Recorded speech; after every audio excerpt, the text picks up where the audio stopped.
For this video, we're going to walk you through how to use Excel to produce descriptive statistics for one set of data.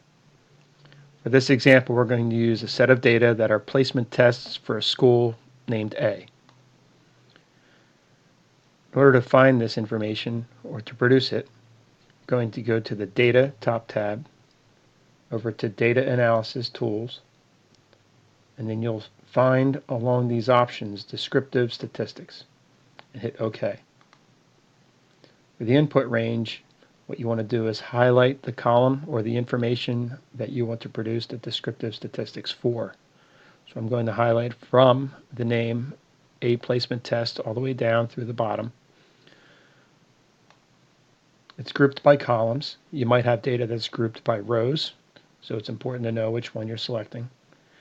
If you recall, I selected the name, so I'm going to select labels in first row, so that title doesn't get calculated in. And for the output range, you can either put the data on a new worksheet. In this case, we're going to select output range right here.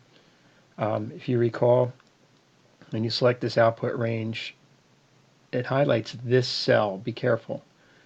Be sure if you select output range that you select in this cell. This is asking you, where do you want your data to be produced? And I'm going to just select here. And then down here you'll see some options.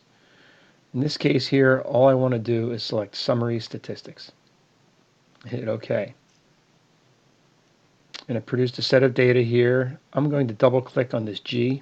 Between G and H, it's going to format due to the distance of the words.